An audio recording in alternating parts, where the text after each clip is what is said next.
안녕하십니까 여러분, 머니케어 뉴스 리포트 진행하도록 하겠습니다. 오늘도 리포트 맛집 머니케어 뉴스에서 좋은 정보 찾아가시기 바랍니다. 제가 여러분들하고 좀 요즘 최근에 이야기 드리는 건 4월 달부터는 전략이 좀 많이 바뀌어야 되고요. 선택과 집중을 좀 해야 된다. 그래서 수익 나는 것들은 빨리빨리 좀 정리하고 내가 좋게 생각하고 확신이 가고 좀 믿음이 가는 것들, 중장기적으로도 충분히 수익을 낼 만한 것들, 이런 것들에 좀 집중을 하자라는 말씀을 좀 많이 드리고 있었습니다. 이것이 우리가 4월달, 5월달 가는 과정에서 반드시 필요한 전략이라고 생각해 보시면 좋을 것 같고, 올해만 그런 게 아니고요. 해마다 아마 4월달 중순 넘어가면서부터 글쎄 한 5월 말까지는 그런 현상들이 10중 8리입니다. 그러니까 그런 생각들을 좀 가지고 접근해 보시면 좋을 것 같고, 그리고 항상 보면 9월달 되기 전에 그 사이에 또 우리가 수익 낸 것들을 또 정리해야 되는 시간, 이런 것들도 만들어 봐야 될 거라고 생각하고 있습니다. 오늘 그래서 여러분들한테 좀 제가 정리하는 거 시장 상황 돌아가는 것 조금 이야기 드리고요. 그 다음에 지금 오늘 주제인 아나페스는 어제도 제가 게시판에 잠깐 올려드렸는데 그래도 보충 설명을 좀 해드리는 것이 도움이 또 되지 않을까라고 생각을 해서, 물론 찾아보신 분도 분명히 계실 거라 생각을 하고 있습니다. 자, 그래도 또 제가 말씀드린 거니까 또 이야기 드리고 가는 것이 좋지 않을까라고 생각을 하고 있습니다. 아시지만 늘 좋아요는 감사하도록 하겠습니다. 미국의 환율, 그러니까 달러 환율이 상당히 지금 움직임이 크게 움직였다고 생각하시면 좋겠습니다. 이런 환율의 큰 폭의 움직임이 생기고 있는 건 그만큼 우리가 예상했던 바로 움직이지 않는 매크로 환경이 분명히 존재한다라고 생각해 보시면 좋을 것 같습니다. 제가 4월 들어서면서부터 이런 얘기를 드렸을 거예요. ECB는 금리를 내리려고 할 거고, 미국은 너무 경기가 좋아서 금리 낮추는 건 조금 어려울 거고, 뒤로 좀 밀리고, 이런 과정 속에서 확률의 격차, 그러니까 달러는 강세가 나타나고 유로화는 약세로 가는 그런 모습들을 우리가 확인할 수가 있다. 우리 원화 같은 경우는 유로하고 연동성이 상당히 높다, 이렇게 생각하시면 될 것 같습니다. 아무튼 지금 상황 같은 경우는 그런 상황인데, 우리가 좀 하나 체크해 봐야 되는 것들은 환율에 좀 민감하게 좀 생각을 해 보시는 부분은 분명히 필요하다.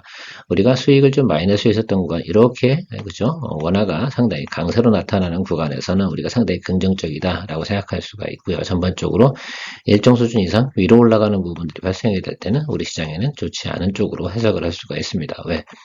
외국인 자금이 추가적으로 들어와야 되는 그런 수급 환경이 이루어지지 않기 때문이다라고 해석을 할 수가 있습니다. 자, 그럼 저 환율이 마냥 고공행진을 할까라고 생각해 보면 그럴 가능성도 높지는 않죠. 일단 이번 주 목요일까지 또 CPI 나오는 것까지만 확인해 보고 나면 금리가 어쨌든 결과적으로는 이런 것 같습니다. 금리 인하 시점을 뒤로 미룬 것이지 그 부분이 예를 들어서 올라가야 될 내용은 아니다라고 생각을 하고 있고요. 시장에서는 계속해서 뭐 어떤 내용들을 가지고 시장이 확장 수축을 하는 것들이죠. 그것들이 결국은 시장의 돈의 차익을 만들어내는 과정이다라고 생각하는데, 저는 이 정도 올라왔으면 어느 정도 추가적인 상승이 소폭이 있다 하더라도 오히려 하락적으로 생각을 해볼 수가 있습니다. 그래서 의외로 좀 이런 부분도 좀 있을 것 같아요. 항상 요즘은 시장이 선반영하기도 하고 빠르게 움직이기도 합니다. 그래서 환율이 아래쪽으로 갈 때는 여러분들이 열심히 또 눌렸던 종목들에 대해서 수익을 실현해야 되는데, 그렇다고 하면 내가 좋은 종목들 같은 경우는 평균 매수 단가를 잘 조절해 놓고 있는 것이 의미가 있을 것이다 라고 생각하고 있습니다. 저는 개인적으로 그런 전략을 가지고 있습니다. 우리 가격 같은 경우가 상당히 많이 고공행진을 하고 있습니다. 이와 더불어서 올라가는 게 바로 전선, 전력, 뭐 이쪽 관련되는 거 아니겠습니까? 그래서 그쪽 관련된 회사들을 갖다가 우리는 LS 일렉트릭을 했는데, 뭐 가온전선이라든지 여러 전선 회사도 있습니다. 이런 구리 가격이 계속 올라가고 있긴 하지만 지금은 조금 늦은 것 같고요. 그래서 분명한 건 모든 종목들은 조금씩 조정이 올 거고, 구리 가격은 모든 것들에 대한 경기에 대한 지표라고 말씀을 드리고 있습니다. 보통 그렇게 측정을 하죠. 그래서 구리가 예를 들어서 지금 계속해서 고공행진하고 있다는 것들은 경기가 그만큼 하방세로 갈 확률은 많지 않다라고 생각을 하고요. 특히 이제 전력 수요만큼은 앞으로 글쎄요, AI 글쎄요, 발전이 결과적으로는 전력 수요를 엄청나게 필요로 한다라고 생각할 수가 있습니다. 그거에 대해서 앞으로는 엄청난 변화들이 올 거라고 생각하고, 그러니까 아직 실증되지도 않은 뭐 글쎄요, 반도체 냉각 기법 이런 것들 가서 GST라든지 이런 회사들이 엄청 주가가 움직인 적도 많이 있습니다. 또 이번엔 또 뭐가 둡니까? 어떤 유리기판, 그것도 결국은 AI 때문에 생기는 현상들이고요. 어쨌든 그런 관련된 부분들, 결국은 전력 수요가 상당히 늘어나고 있는 부분도 있고, 그런 부분들은 조금씩 우리가 체크해 보면서 가면 좋겠다. 어쨌든 전반적으로는 구리 가격이 좋다는 건 상당히 좀 긍정적이지 않나 생각하고 있습니다. 예, 세 번째로 우리가 자료 체크해 봐야 될 건 니켈 가격 좀 한번 생각해 볼게요. 니켈 가격이 좀 올라갔습니다. 이거 연동된 것들이 뭐 TCC 스틸 이런 것들이 있습니다. 주가가 최근에 와서 이제 좀 많이 조정을 받았죠. 이제 매수할 타임이 분명히 왔고 평균 매수 단가 잘 조절하고 가면 된다라고 생각을 합니다. 주가가 내려올 때 공략하는 포인트는 몇 가지 포인트가 있긴 하지만 우리가 보통 70% 라인 그라운드 제로 상태, 그 원점 타격 이렇게 되는 지금 원점 타격이거든요. TCC 스틸 같은 경우는 제가 지난번에 리포트 드렸지만 거의 4만 한 7천 원에서 5만 원 사이가 거의 바닥권입니다. 최근 단기적으로. 그리고 원래 실적 자체가 나오는 구간이 거기였기 때문에 다시 한번 좋은 이슈가 나오게 되면 그 윗사이드로 보는데 그래서 한 6만 원 정도까지는 충분히 보고 공략해 보실 수 있으니까 평균 매수 단가 잘 조절해 보시면 좋을 것 같습니다. 전체적으로 보면 저렇게 진행되고 최근 리튬 가격이 올라왔다 조금 내려간 부분 그런 부분이 2차전지 관련돼서 좀 영향을 미치고 있다라고 파악해보고 가시면 될 것 같습니다. 예, 아나패스로 다시 돌아와서 한번 생각해 보도록 하겠습니다. 동사 같은 경우는 우리가 먼저 생각해 봐야 되는 건 매출과 영업이익이 어떻게 변화할 것인가에 대해서 예측을 좀 해보는 것이 의미가 있을 것 같아요. 여기만 보도록 하겠습니다. 작년 대비해서 올해 어떻게 변화가 올 것인지 매출은 한 60% 정도 상승을 예상을 하고 있고요. 그다음 매출도 상당히 크게 늘어날 것으로 예상하고 있습니다. 매출은 뭐 매출보다 영업이익이 거의 뭐 2배 정도 늘어날 것으로 예상이 되고 있으니까 요점은 좀 생각해 보게 되면 그걸 다 밸류에이션 값으로 좀 측정해서 집어넣는 것이 의미가 있지 않을까 생각을 하고 있습니다. 최근에 보면 주가가 많이 올라온 것도 생각을 하고 조정을 지금 급격하게 받았던 것도 우리가 알 수가 있습니다. 사실 그렇게 생각을 좀 해주시면 좋을 것 같아요. 저게 뉴스로 올라왔으니까 뉴스로 올라온 건 충분히 조정을 받아줘야 되는데 조정을 안 받고 왔단 말입니다. 그래서 지금 같은 예를 들면 매크로가 좀 안 좋을 때 조정을 받아주는 것이 상당히 좋고요. 자, 놓쳤으면 우리가 다시 한번 생각해 공략 포인트를 잡을 수가 있잖아요. 그래서 그런 점들을 좀 생각해 볼 수가 있습니다. 그래서 전 고점까지는 아니고요. 매물대가 있으니까 그 구간을 한번 즐겨보는 쪽으로 공략 포인트를 한번 설계해 보도록 하겠습니다. 항상 제가 뭐 여러분들한테 이야기 드리지만 뭐 이렇게 게시판에 올려드리는 거랑 설명을 드리는 거랑 차이가 상당히 많이 있겠죠. 동사 같은 경우는 전체적으로 매출이면 OLED T콘이라는 제품이 있고 테드라는 제품이 있습니다. 그래서 보통 이 두 가지를 원셋으로 해가지고 나가는 제품을 만드는데 어쨌든 이것들이 매출이 77.5%라고 합니다. 그런데 과거에는 삼성전자와 거래가 상당히 많았는데 이 부분이 좀 감소했다가 최근에 다시 증가했다. 모습을 수주를 좀 많이 받았다라고 생각하시면 될 것 같아요. 아나패스에 대한 TAD에 대해서 한번 설명해 보도록 하겠습니다. 우리가 뭐 T콘 뭐 이렇게 생각하시면 되는데 요게 다 합쳐지는 거 있잖아요. 요거 DDI 패키지 1세트 있지 않습니까? 요걸 갖다 앞으로 이제 생산하는 회사가 바로 아나패스가 하고 있는 것이다. 라고 생각해 볼 수가 있습니다. 그래서 그걸 갖다 딱 여러분, 뒤에 사진을 한번 보여드릴 테니까 그거는 사진으로 이해하시면 좋을 것 같고, 모바일 부분에는 이렇게 밑바닥에 하나 들어가는 것들이라고 생각하시면 되고요. 이제 디스플레이 패널, 좀 대형 같은 경우는 여러 개 들어가겠죠. 여기에. 이렇게 좀 생각을 해주시면 되겠습니다. 저 제품 같은 경우가 상당히 성능이 중요하죠. 왜냐하면 화면을 밝기부터 해가지고 그다음에 시간별로 조절해야 되잖아요. 내가 먼저 봤던 화면, 뒤에 봤던 화면 이런 것들을 킵해놔야 되지 않겠습니까? 그런 것들을 작동시키는 역할을 하고 있는 것들입니다. 근데 삼성은 그 방식이 좀 다르다고 해요. 그래서 COF 방식을 쓴다고 합니다. 칩온 필름이라고 해서 필름에다 바로 어떻게 됩니까? 그 칩을 연결하는 방식이다라고 생각하시면 될 것 같아요. 과거에는 뭐 그렇게 사용을 안 하는 것도 있죠. 또 대형 패널 같은 경우는 칩온 필름을 사용할 필요가 없겠죠. 그런데 핸드 스마트폰 같은 경우는 작다 보니까 그 작으면 어떻게 돼요? 베젤이나 이런 부분들을 갖다 어떻게 되겠습니까? 바로 필름에 붙여버리니까 베젤을 얇게 만들 수도 있고 디자인을 좀 다양하게 만들 수 있는 게 장점이라서 그래서 저 TAD 제품을 갖다가 선호한다고 합니다. 그래서 지금 같은 경우는 이제 과거에 이제 마그나 칩을 좀 뺏겼던 시장 점유율 요걸 갖다가 조금 좀 찾아오는 과정도 좀 없지 않아 있고요. 어쨌든 올해는 수주를 받은 거니까 올해 나오는 부분 매출 신장세 이 부분만큼 우리가 확인해 보자. 근데 이거 언제 자 갤럭시 S24 FE 모델은 언제 나오겠습니까? 예, 이제 곧 나오는 거 아니에요. 그러니까 먼저 주가가 올랐던 건 사실 뉴스 때문에 오른 것이다 라고 생각을 하는 것이 맞죠. 그럼 제가 항상 말씀드렸지 않습니까? 뉴스 때문에 오른 부분은 그 뉴스 때문에 오른 부분을 갖다 다 어떻게 돼요? 버려버리고 나서 다시 그라운드 제로, 원점 타격을 하는 것이 우리가 기본적인 개념으로 좀 설정해 두면 상당히 좋겠다라고 말씀드리도록 하겠습니다. 실제로 뭐 제품이 나오기에도 얼마 안 남았으니까 삼성전자가 스마트폰 관련된 거 시장 점유율을 높이기 위해서 선택한 하나의 방법이라고 좀 생각할 수 있고, 스마트폰의 예를 들면 범용화, 이제는 뭐였어요? 하이엔드 쪽에서 계속해서 승부를 본다기보다는 시장 점유율도 우리가 생각해 가면서 가야 되는 상황이면 틀림이 없는 것 같습니다. 갤럭시 S14 FE 모델 저 사진 한번 보시죠. 여러분들이 생각하는 건 저 COF 치본 필름 바로 이 자리에 들어가는 부분이라고 바로 어떻게 돼 디스플레이에다가 요거를 갖다 연결하는 겁니다. 그래서 요걸 갖다가 설계하고 팹리스 만들어 가지고 이제 뭐 어디다 파운드리한테 만들라고 주겠죠. 그래서 그걸 공급을 하는 건데, 어쨌든 COF는 스탬프가 생산한다고 저기 내용이 나와 있으니까 뭐 그런 내용들이라 생각하시면 될 것 같고요.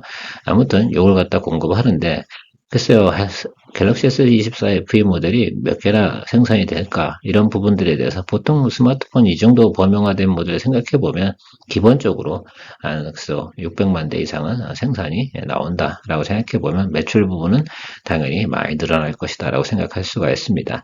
제가 늘 말씀드리지만 보어드 가이던스를 이렇게 내놓잖아요. 그러니까 하나패스가 내놓은 우리 예상 실적입니다라고 내놨는데, 근데 주력 모델이 그러니까 티콘 플러스를 해서 TED입니다라고 얘기해 드렸는데, TED에 대한 매출이 어딥니까? 아니, 삼성전자한테 수주를 받았는데요.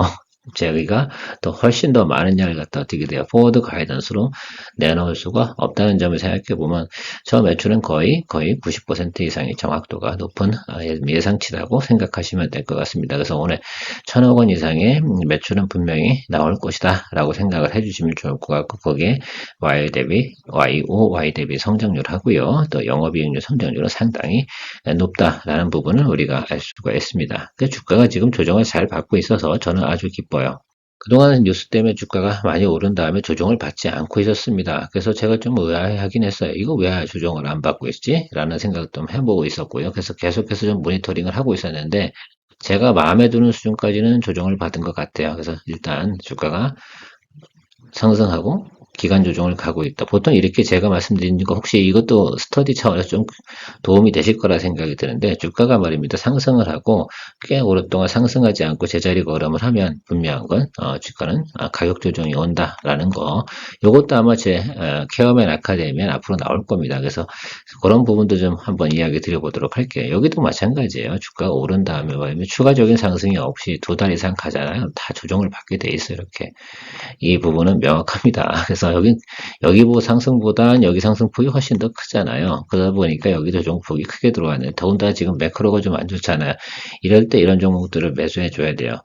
스마트폰은 보통 어떻게 됩니까? 그쵸? 우리가 4월달, 5월달에 출시가 되지는 않습니다. 그래서 새롭게 출시되는 모델이 FE 모델이 나오게 되면 그때부터 어떻게 됩니까? 이제 올라가는 거죠. 보통 FE 모델 같은 경우는 그러니까 갤럭시 S25 나오기 그 사이에 틈새 시장을 갖다 또 매출로 채워 넣어야 되는 그런 과정들 아니겠습니까? 그럼 그 과정에서 나오는 매출을 얘가 지금 채워주는 과정인데, 자, 그 과정 속에서 수익성이 나오는 과정이 나올 거다라는 것들이죠. 이 부분을 좀 생각하고 바로 오르진 않겠죠. 그래서 지금 여러분들 보시는 과정에서는 21,000원 쪽에 오면 아주 땡큐고요. 22,000원도 땡큐입니다. 그래서 지금 정도 있는 가격이 제가 화살표를 2개 거놨잖아. 이 사이 안에서 분할 매수 잘 잡아줘서 가급적이면 아래쪽으로 평균 매수 분할 단가 잡을 수 있으면 훨씬 더 좋겠다라고 생각을 하고 있습니다.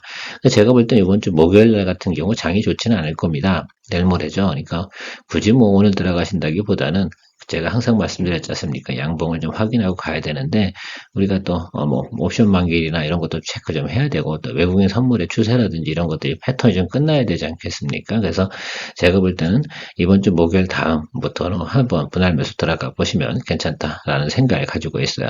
저는 전략을 좀 그렇게 짜고 접근을 하고 있습니다. 그래서 4월달 정도 하고, 그래서 지금 제가 여러분들 늘 이런 얘기를 드리죠.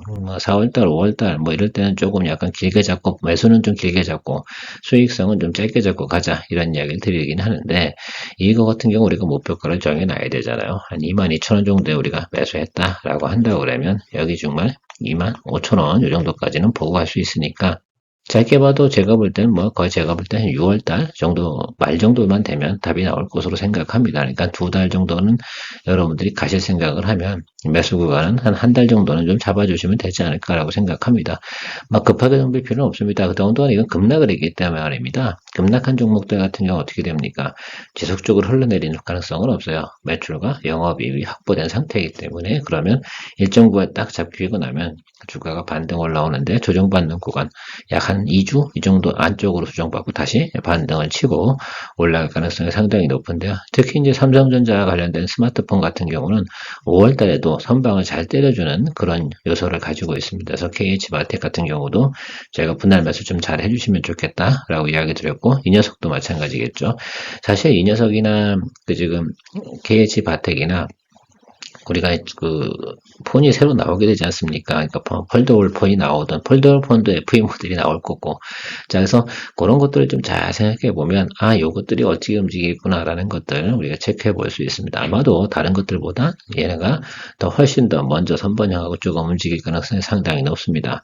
올해는 스마트폰 관련된 공략을 한다라고 한다면 저는 무조건 삼성전자 관련된 스마트폰 제품들에 관련된 서플라이 체인에 대해서 공략을 해볼 생각을 가지고 전략을 짜고 여러분들하고 공유해 나가고 있습니다. 어떠십니까? 여러분들은 투자에 대해서 판단이 좀 쓰셨습니까? 항상 투자의 판단은 여러분들께서 잘 생각해 주시고 판단 내려주셔야 된다라고 생각하고 있습니다. 오늘도 여러분들에게 큰 도움 되시길 바라고요. 선거일 잘 보내시고 선거일에는 제가 케어맨 아카데미 오픈 퍼블리싱 영상을 갖다 여러분들하고 공유하도록 하겠습니다. 즐거운 선거 하시고요. 또 바람도 쐬시고 또 다음 주 또 다다음 주 전략 만들어가는 리포트 드리도록 하겠습니다. 좋은 하루 되십시오. 케어맨이었습니다.